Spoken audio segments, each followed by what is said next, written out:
하나님,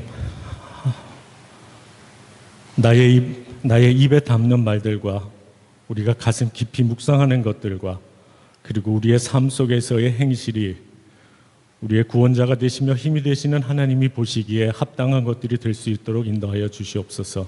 예수님의 이름으로 기도합니다. 네. 오늘 찬양, 제가 좋아하는 찬양인데요. 가사를 한번 생각해보고 가면 더 은혜가 될 것 같아요. 그의 빛 안에 살면 갈 길 인도하시리.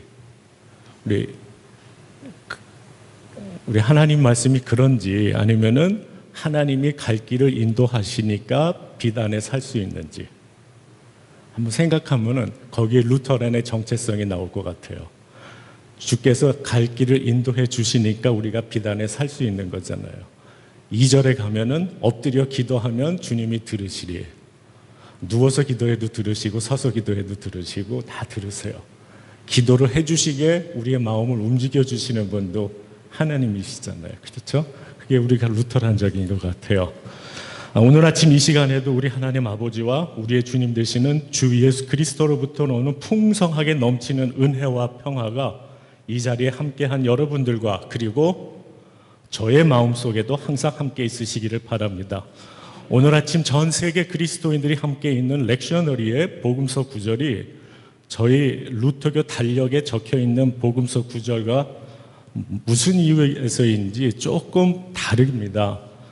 전 세계가 오늘 읽는 렉셔너리는 요한복음 6장 35절이 포함되어 있는데 저희는 6장 35절이 포함되어 있지가 않습니다. 그래서 제가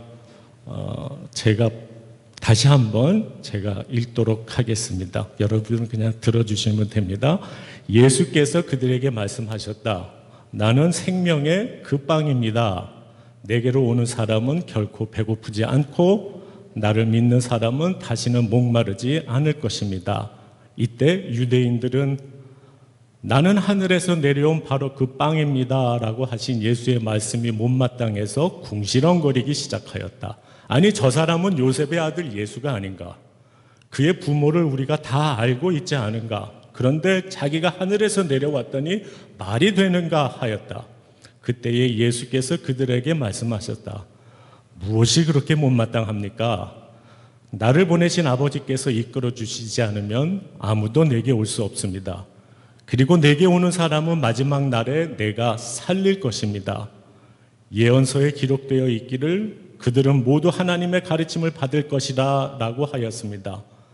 누구든지 아버지의 가르침을 듣고 배우는 사람은 모두 나에게로 옵니다. 이 말은 하나님께로부터 온 사람 외에는 아무도 아버지를 본 사람이 없다는 뜻입니다. 하나님께로부터 온 사람만이 아버지를 보았습니다. 내가 정말 진정으로 여러분들에게 말합니다. 믿는 사람은 누구나 영생을 누립니다. 나는 생명의 그 빵입니다. 여러분들의 조상은 광야에서 만나를 먹었어도 죽었습니다. 그러나 누구든지 하늘에서 내려오는 이 빵을 먹는 사람은 죽지 않습니다. 나는 하늘로부터 내려온 살아있는 그 빵입니다. 이 빵을 먹는 사람은 누구나 영원히 살 것입니다. 내가 줄 빵은 곧 나의 살입니다. 세상은 그곳으로 생명을 얻게 될 것입니다 하고 말씀하셨다. 오늘 본문 앞에는 예수님께서 5,000명의 군중을 먹이시고 그 후 바다 위를 걸으신 두 가지 표적들이 등장합니다. 그런 후에 많은 유대인들이 예수님을 찾았고 저들은 예수님께로부터 하늘로부터의 표적을 요구합니다. 그리고 우리에게 매우 익숙한 내용인 오늘의 본문이 등장합니다. 즉 생명의 빵이신 주님께 오는 사람은 결코 줄이지 않고 당신을 믿는 사람은 다시는 목마르지 않는다는 것입니다. 그런데 잘 생각해 보면 이 말은 그리 낯설게 느껴지지 않습니다. 그 이유는 요한복음 4장에서 예수님이 사마리아 여인에게 이미 같은 말을 하셨기 때문입니다. 제가 그 본문을 읽겠습니다. 예수께서는 이 우물물을 마시는 사람은 다시 목마르겠지만 내가 주는 물을 마시는 사람은 영원히 목마르지 않을 것입니다. 내가 주는 물은 그 사람 속에서 샘물처럼 솟아나서 영원히 살게 할 것입니다. 그런데 뭔가 다른 점이 있습니다. 이 여인의 말을 들은 사마리아의 유대 사람들은 예수님의 기적을 하나도 보지 않고서도 그 여자의 말만 믿고서 예수님을 믿었다고 성경은 말합니다. 그런데 이것과 비교하면 오늘 본문에 등장하는 유대 지방의 이스라엘들은 예수님의 기적을 직접 보았음에도 불구하고 저를 믿지 않았다고 본문이 말하고 있습니다. 이런 본문 말씀을 묵상하면서 저는 오늘 말씀의 제목을 그 빵, 그냥 빵이 아닌 바로 그 빵으로 잡았습니다. 서양의 교회를 보면은 정문 앞이나 스테인글라스에서 복음서를 듣고 있는 동물들의 모양이 있습니다. 그중 요한복음을 상징하는 동물이 있는데 바로 독수리입니다. 말씀이 저 높은 곳에서부터 지상으로 내려왔다는 뜻에서 독수리가 요한의 상징이 되었다고 합니다. 그런 이유에서인지 요한복음 1장에서 복음서 저자 혹은 복음서 저자들은 이렇게 말합니다. 태초에 말씀이 계셨다. 태초에 로고스가 있었다라고 원어는 말합니다. 로고스라는 말은 기원전 500년 전 우주를 지배하는 궁극적인 이성적 원리를 설명하기 위해 그리스 사람들이 사용한 개념입니다. 즉 도가 무엇인지를 설명하는 말입니다. 우리는 로고스를 말씀 또는 도 등으로 번역합니다. 중국 성경에서도 이 로고스라는 단어를 도로 번역을 하고 있습니다. 그래서 태초유도, 즉 태초에 도가 있었다라고 번역합니다. 중국 성경만이 아닙니다. 우리나라 말로 최초로 번역된 1882년에 출발된 예수 선교 요한의 복음전서에 보면 1장 1절에 태초에 도가 있느니다라고 번역하고 있습니다. 이것이 시간이 지나면서 1906년 성경에는 말씀 뒤에 괄호 열고 도라는 말을 표시했고 1938년에 나온 성경에는 도라는 말이 각주로 내려가 있습니다. 그리고 1952년에 성경전서 개역 한글판이 출판됩니다. 이것은 한글 맞춤법 통일안에 따라 수정된 번역입니다. 이것이 우리가 한국교회에서 개역판으로 불리는 것입니다. 이 개역판 이후부터는 도라는 말은 없어지고 다 말씀으로만 나오게 됩니다. 요즘 시중에 도에 대해서 말하고 있는 책들이 상당히 많이 있습니다. 그중 젊은 사람들이 많이 보는 책이 중국의 노자나 장자가 쓴 책입니다. 저 책들은 도에 관해서 어떻게 쓰고 있는지 한번 생각해 보면 좋을 것 같습니다. 노자의 도덕경에서 첫 구절은 이렇게 됩니다. 도가도 비상도 명가명 비상명이라는 구절로 시작이 됩니다. 도가 비상도이다. 즉 도가 도로 말해지면 더 이상 도가 아니라는 말입니다. 다시 말해서 말해지는 도라는 것은 영원하지도 또 불변하지도 않는다란 말입니다. 그리고 이어서 14장에서 이렇게 말합니다. 눈을 크게 뜨고 아무리 살펴보아도 아무것도 보이지 않기 때문에 빛이 없다고 한다. 귀를 기울이고 들으려 해도 아무것도 들리지 않기 때문에 소리가 없다고 한다. 손으로 쳐보고 만져보아도 아무것도 잡히지 않기 때문에 형체가 없다고 한다. 그러나 이 세 가지 말로는 도의 정체를 제대로 규정할 수 없다. 이 세 가지 말을 섞어 하나로 한 존재인 것이다. 그 윗부분은 분명하지가 못하고 그 아랫부분은 어둡지가 않다. 횡하여 이름 붙일 수가 없고 물질 세계를 초월한 곳으로 되돌아가 있다. 이것을 모양 없는 모양, 물질의 차원을 초월한 형상이라고 한다. 어렴풋해서 뭐라고 말할 수 없는 그런 것이다. 앞에서 본다고 그 머리가 보일 리 없고 뒤에서 본다고 그 꼬리가 보일 리 없다. 태고 때부터 진리를 꼭 잡고 삼라만상을 주재하고 있다. 역사와 시간의 첫 근원을 알 수 있는 것, 그것을 도의 본질이라고 한다. 한마디로 도는 볼 수도 들을 수도 만질 수도 없는 것이다 라고 말을 하고 있습니다. 그런데 요한복음의 도는 보고 듣고 만질 수 없는 도가 아닙니다. 하나님으로부터 오는 이 도가 육신을 입어 인간이 되기 때문입니다. 도가 인간의 언어로는 말할 수 없는 그 어떤 존재가 아니라 인간의 언어로 말해지는 것이 됩니다. 또한 모양이 없는 모양이나 물질의 차원을 초월한 형상이 아니라 물질이 되어 구체적인 모양을 갖습니다. 요한은 예수 그리스도를 보고 듣고 만질 수 있고 또 오늘 본문 말씀처럼 먹기까지 할 수 있는 도로 소개를 합니다. 태초에 하나님과 함께 하셨던 도가, 하나님 자신이었던 도가 바로 이 땅에 오신 예수 그리스도라고 증거합니다. 예수 그리스도를 통해 나타난 하나님의 영원하며 만물을 생성하는 도는 정의와 평화의 세상을 위한 것이며 억압과 불의, 폭력과 학살과 전쟁으로 인해 더럽혀지지 않은 땅을 위한 것이었습니다. 세상을 위한 그 희망, 비전, 꿈은 언제나 하나님과 함께 있었으며 또한 하나님 자신이셨던 것입니다. 요한복음 1장에서 도라고 번역했던 로고스라는 단어가 지금은 말씀으로 바뀌어 적혀 있듯이 한국어 개역판 성경에서 떡으로 번역되었던 헬라어 아르토스는 사실 떡이 아니라 빵이라는 뜻입니다. 그래서 지금 번역은 다 빵이라고 합니다. 이 빵이라는 말이 우리가 매일 주님께 기도하는 주 기도문에도 나오죠. 일용할 양식, 사실 그것은 일용한 빵이라는 뜻입니다. 그래서 저는 오늘 떡을 빵으로 바꾸어서 읽었습니다. 한반도에 그리스도교가 전파된 것은 조금 전 말씀드렸듯이 중국을 통해서였습니다.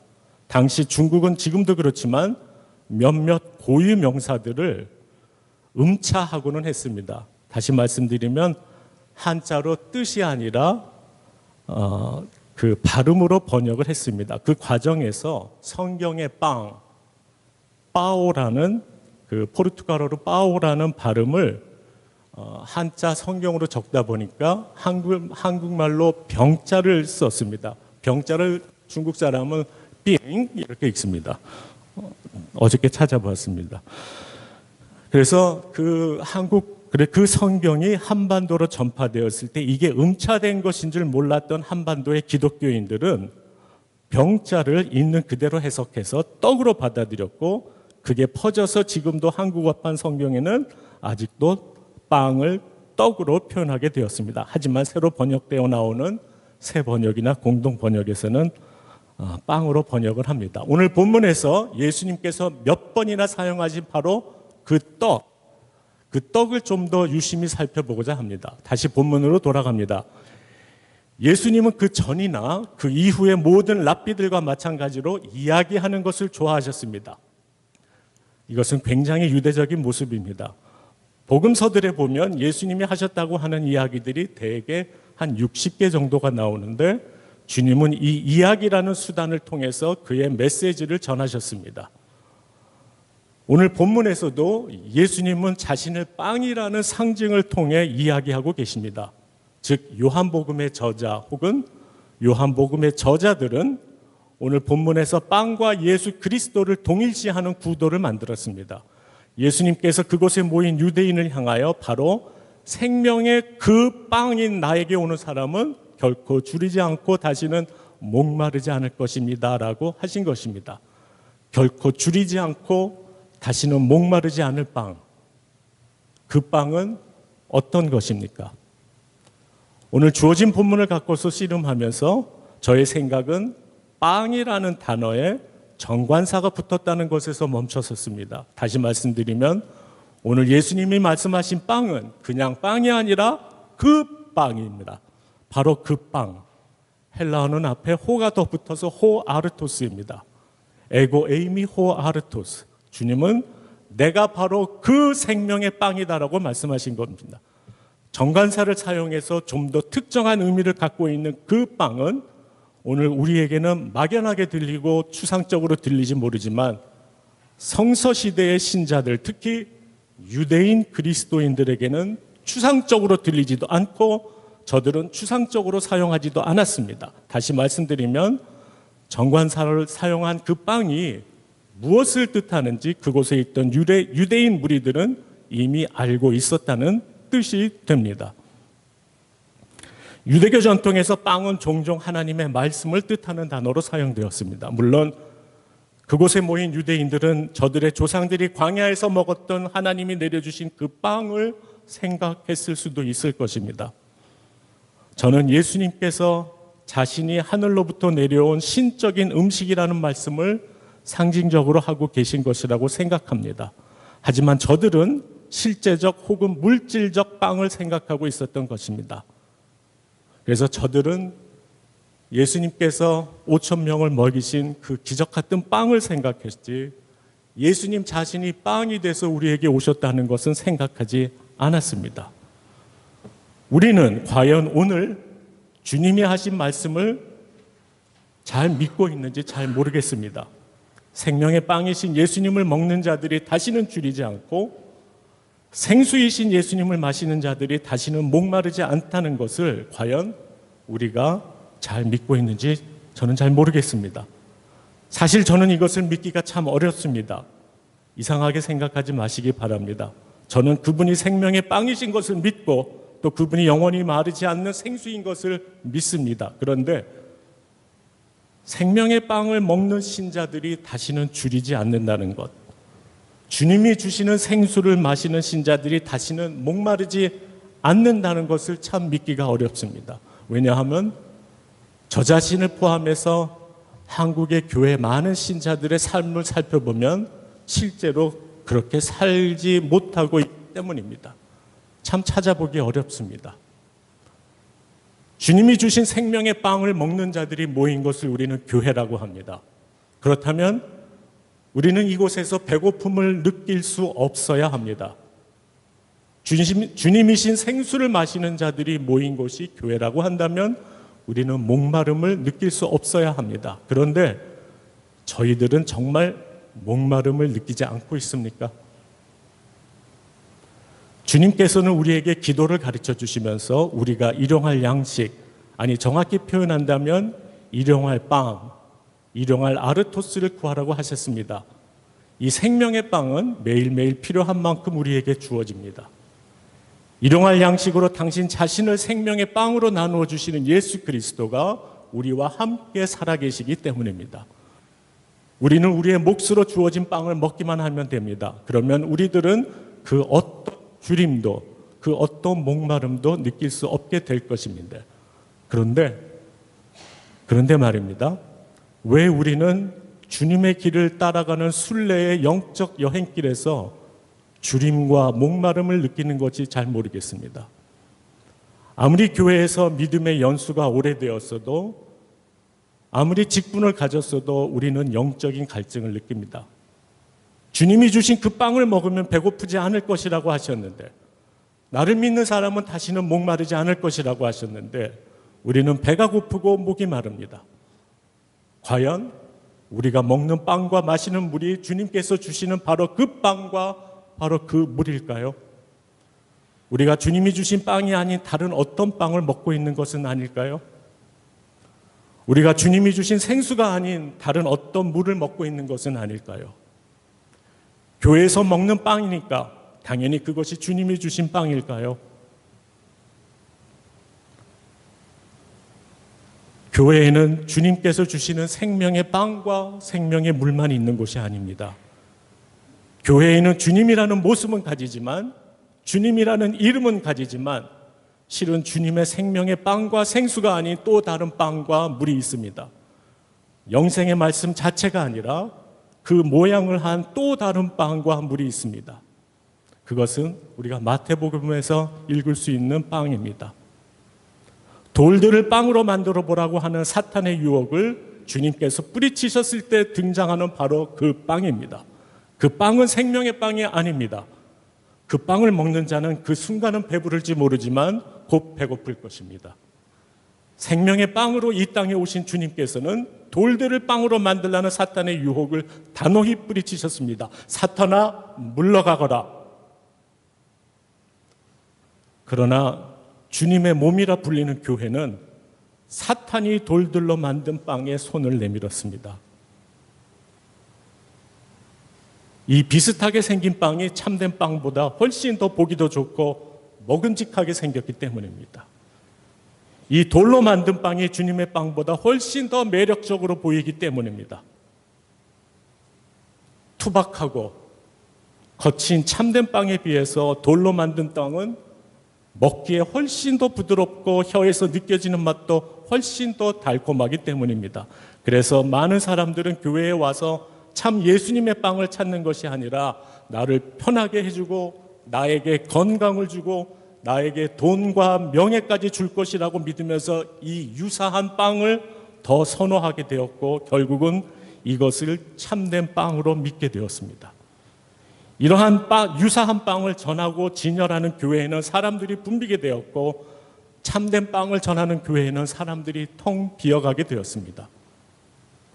구약의 선지자들의 이야기에서 읽을 수 있듯이 사람들은 참 예언과 참 말씀보다는 거짓 예언과 거짓 말씀에 더 환호하였습니다. 기도 열심히 한다고 만사형통하고 신앙이 좋다고 삶의 비극을 모두 피해가며 교회에 열심히 헌신하고 봉사한다고 무병장수하고 행복하다고 전하는 교회는 찾는 사람들로 인산인해를 이루었습니다. 내가 원하는 기도 응답 여부에 따라서 하나님의 사랑과 부재를 느끼는 그런 미숙한 신앙, 즉 하나님이 내 기도에 얼마나 자주 응답하느냐에 따라서 하나님의 사랑이 측정될 수 있다고 생각하는 신앙을 악이용해서 얼마나 많은 전도자들이 한국 교회에서 참된 빵이 아닌 돌로 만든 빵을 전해왔습니까? 한반도 기독교 역사에서도 참빵, 생명의 빵, 생명의 물이 전파되었을 때가 있었습니다. 이번 주 수요일이 광복 73주년이 되는 날입니다. 일제의 억압 아래서 주님이 주신 참된 빵을 먹은 자들, 즉 예수님을 주로 고백하는 이들은 얼마 되지 않는 소수임에도 불구하고 자신들의 번영과 이익을 구한 것이 아니라 나라의 번영과 이익과 독립을 위해서 일제의 불의와 맞서고 정의를 외치며 목숨을 내놓고 일제에 항거하던 시기가 있었습니다. 그 어느 누가 보아도 저들은 생명의 빵인 예수님을 먹고 마시는 자들임이 분명했습니다. 저들은 자신의 유익보다도 자신들이 속한 사회의 정의와 공의를 걱정하면서 앞에 나선 사람들이었습니다. 하지만 지금의 교회는 어떠합니까? 이 시대의 교회들 안에서 생명의 빵은 보기도 좋고 먹음직스러운 눈에 보이는 것을 선호하는 인간의 종교적인 습성으로 인해서 이미 우리 내면 깊숙이 거짓 빵의 자리를 내어주고 말았습니다. 사탄이 돌로 만든 빵에 길들여져서 종교적인 허기와 갈증에서 벗어나지 못하는 자들은 그 허기와 갈증을 채워주는 것이라면 무엇이든 먹고 마시기 시작합니다.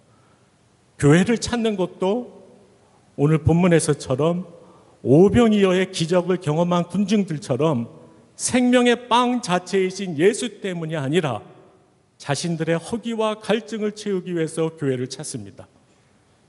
이런 종교적인 갈망을 아는 목회자들은 그들의 간지러운 곳을 긁어줍니다. 그리하여 예수보다도 더 인기 있는 목회자 반열에 오릅니다. 이런 종교적인 분위기에 취해서 있는 자들 중에 목회자가 되겠다고 신학을 공부하는 자리 나옵니다. 이들이 목사가 되면 어떤 목회를 하겠습니까? 예수의 이름을 빌려서 사람들이 갈급해하는 종교적인 주림과 목마름을 채워주는데 마음과 뜻과 정성을 다하는 것을 목회로 알고 그렇게 헌신적으로 일합니다. 결국 교회에는 예수는 간데 없고 종교적인 욕구들을 채워주는 것들만 보이게 됩니다. 그들은 오병이어의 기적을 경험하고 나서도 그 빵 때문에 예수를 찾던 무리들과 손을 잡고 자신들의 종교 문화를 견고하게 세웁니다. 그리고 이 종교 문화를 기독교의 주류 문화로 자리 잡게 만듭니다. 이 문화가 기독교의 중심 전통으로 자리를 잡을 수 있었던 것은 종교적인 허기와 갈증을 채우는 데만 관심을 둔 신자들이 언제나 성황을 이루고 이들의 종교적인 욕구를 부추기고 그 욕구를 채워주는 목회자들이 늘 성공한 목회자 자리에 섰기 때문입니다. 생명의 빵이 아니라 가짜 빵을 먹이고 생명의 물이 아니라 그럴듯하게 맛만 낼 물을 마시게 한 목회자들로 그 사람들로 인해서 우리는 먹어도 줄이게 되었고 마셔도 목마른 삶을 되풀이하게 되었습니다. 주님의 은혜가 아닌 자신들이 노력해서 자수성가했다고 생각하는 저들은 자신들이 만들어 놓은 바벨탑과 같은 교회를 자식들에게 넘겨주기 위해서 온갖 편법을 동원하였고 저들이 속한 총회 또한 저들의 손을 들어주어서 부자 상습이 세습이 가능하게 했습니다. 왜 그렇습니까? 저들 속에는 생명의 빵이 되신 예수가 없기 때문입니다. 이렇게 해서 예수 없는 예수 종교가 현실이 된 것입니다. 그렇다면 사탄이 돌로 만든 빵을 받아먹는 데 익숙한 우리의 신앙적 습관을 우리는 어떻게 하면 벗어버릴 수 있겠습니까? 우리의 종교적인 주림과 목마름을 해결하기 위해서 교회에 나오는 뿌리 깊은 종교적인 열심을 버려야 합니다. 우리는 예수님이 하나님을 믿던 이스라엘 사람들에게 회개하라고 외치셨을 때 그 참된 의미를 진지하게 숙고해야 합니다. 가장 경건하며 가장 열심이며 가장 믿음이 많던 자들로 간주되던 사람들을 향해서 주님께서 분노하신 것을 우리는 충격적으로 받아들여야 합니다. 그때 비로소 우리는 다른 그 무엇이 아닌 오직 예수님으로부터 줄이지 않고 목마르지 않는 생명의 빵을 발견하고 그 빵을 먹는 신자가 됩니다. 아니, 그 빵을 먹는 게 아니라 주님께서는 그 생명의 빵을 우리에게 먹여주시게 됩니다. 내가 먹으러 다가간 것이 아니라 주님께서 먼저 먹여주시려고 우리에게 다가오셨습니다. 하나님께서는 떡이신 예수님을 통해 우리에게 오셔서 구원의 말씀을 선포하시고 우리의 약한 곳을 고치시고 하나님의 백성으로 사는 법을 가르쳐 주셨습니다. 인간의 질고와는 상관없는 먼 세상, 질적으로 다른 차원에 존재하시는 그 하나님이 아닙니다. 우리가 매일 먹을 수 있는 떡이신 예수 그리스도를 통해 이 땅에 오신 하나님은 우리가 듣고 이해할 수 있는 말을 하시고 우리와 함께 식사를 하시고 인간의 슬픔을 느끼며 눈물을 흘리시는 바로 내 앞에 있는 당신, 바로 나와 함께 있는 당신이 되셨습니다. 태초에 하나님과 함께 계셨던 도가 예수 그리스도라는 몸을 통해 인간이 되심으로 하나님께서는 더 이상 우리에게 멀리 있는 존재, 수없이 많은 영적인 훈련을 통해서만 도달할 수 있는 존재가 아닙니다. 그분은 언제나 볼 수 있고 언제나 들을 수 있고 언제나 만질 수 있는 나와 가장 가까이 있는 당신이 되셨습니다. 이것을 우리는 은혜라고 합니다. 저와 여러분에게 생명의 떡을 먹여주신 예수님께서는 저희들을 가만히 내버려 두지 않으셨습니다. 내가 길이요 진리요 라고 말씀하신 그 예수님께서는 우리에게 길이 되어 주셨습니다. 그 길을 우리와 함께 걸으십니다. 우리의 길동무가 되어서 들과 산을 지나고 온갖 궂은 날씨를 통과하고 위험이 도사린 늪을 지나며 우리의 길을 동행해 주십니다. 그리고 우리가 도달해야 하는 그곳에 도착하게 해주십니다. 그리고 그 여정 중에 그 순례자의 여행을 통해 내 자신과의 관계를 회복시켜 주시고 나와 가족 간에 그리고 나와 이웃 간에 일그러진 관계를 회복시키시고 우리를 통해 우리 가운데 진정한 공동체를 세우십니다. 그 생명의 떡을 진정으로 받아먹은 우리 모두는 예수님의 새로운 가족으로 엮어집니다. 그리고 끝으로 생명의 떡이 되신 주님을 구주로 섬기는 우리 팔복교회는 세상을 위해 바쳐지는 또 다른 떡이 되어야 합니다. 이것이 20주년을 맞은 우리 팔복교회가 다시 태어나야 할 모습이며 우리의 숙제이기도 합니다. 우리가 생명 되신 예수님의 그 떡을 먼저 먹은 사람으로서 우리는 또한 다른 사람들이 먹어야 할 떡이 되어야 한다는 것. 주님의 양식을 먹은 자로서 다시금 양식을 내어놓는 존재가 바로 예수를 진정으로 따르는 우리 그리스도인의 실존입니다. 예수님은 당신 자신인 그 떡을 통해서 주님을 따르는 제자들을 한 곳으로 모아주셨습니다. 그곳은 나눔과 섬김, 돌봄과 생명의 길이 있는 곳입니다. 그래서 생명의 떡이 되어주신 주님을 따르는 우리는 다른 이를 위한 또 다른 떡이 되어야 합니다. 그래서 우리에게 주어진 이 순례의 여정을 함께 가야 합니다. 함께 가야 한다는 것은 우리를 불편하게 만들 수도 있습니다. 내 것을 남들과 나누는 것은 올바른 길이지만 쉬운 일은 아닙니다. 진리의 길이지만 쉽게 도달할 수 있는 것도 아닙니다. 이 모든 것은 주님의 주시는 은혜로서만 가능한 일입니다. 성령님께서 우리를 인도해 주실 것입니다. 예수님이 자신을 생명의 떡으로 내어주신 것처럼 우리는 우리 자신을 남을 위한 생명의 떡으로 내어줄 때 주님이 말씀을 통해 우리에게 주신 많은 진리를 깨달을 수 있게 됩니다. 진리는 우리를 자유케 합니다. 그러나 우리를 불편하게 만듭니다. 내 생각과 다르기 때문입니다. 내가 나눠주려는 떡이 생명의 그 떡인지 아니면 돌로 만든 가짜 떡인지 우리가 우리 자신을 항상 돌아보고 성찰할 수 있도록 성령 하나님이 저와 여러분을 인도해 주실 것입니다. 우리가 택할 수 있는 길은 하나입니다. 그것은 생명의 떡이 되신 예수님께서 내 마음에 들어오실 수 있도록 바로 내 옆에서 속삭이는 성령의 음성을 듣는 일입니다. 생명의 떡을 먹은 자들 또한 여전히 두려움이 있고 여전히 불안합니다. 여호와 하나님은 그들에게 피하는 자들을 두려움에서 벗어나게 해주시지는 않습니다. 그 대신 그에게 피하는 자들과 함께 두려움과 맞서 싸우십니다. 그리고 그에게 피하는 자들에게 당신이 가까이 이끌어 주시겠다고 거듭 약속을 주십니다. 먼 훗날 우리의 다음 세대들이 저와 여러분을 보고 이렇게 평가를 했으면 정말 좋겠습니다.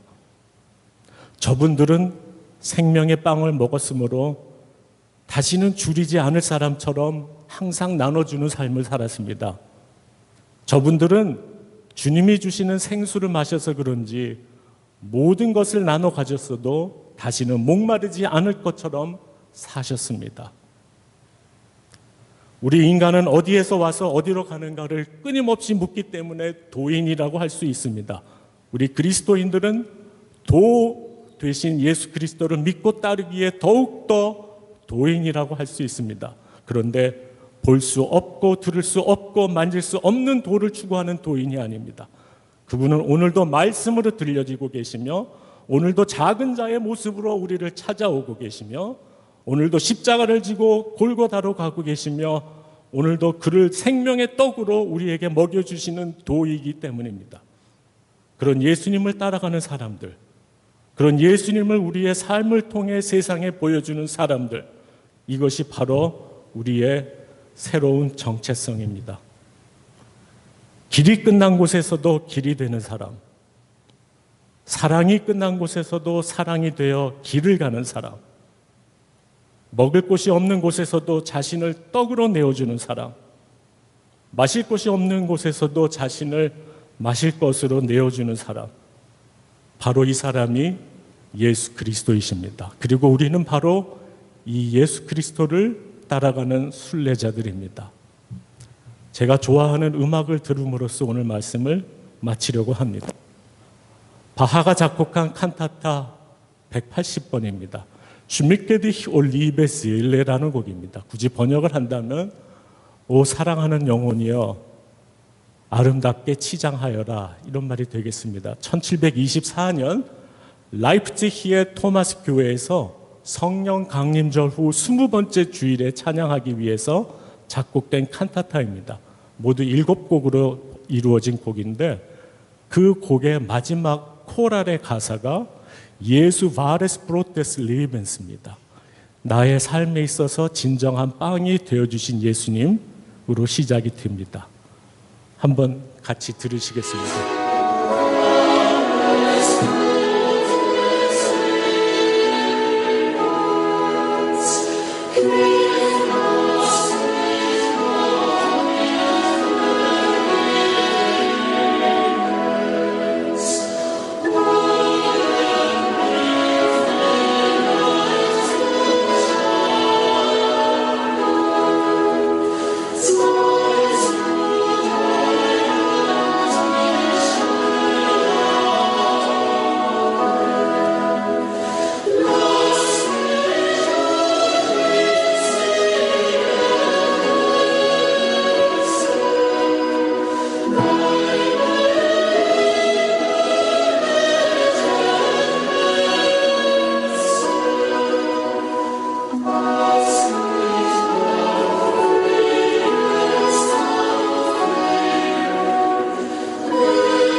모든 지각에 뛰어난 전능하신 하나님께서 내려주시는 평화가 예수 그리스도 안에서 여러분과 또 저의 마음과 생각을 지켜주시기를 소망합니다.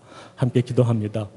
육신이 되시어 우리 가운데 계시는 주님, 이 성육신과 임마누엘의 신비를 매일 우리의 삶으로 살아내는 믿음의 사람이 되기를 원합니다.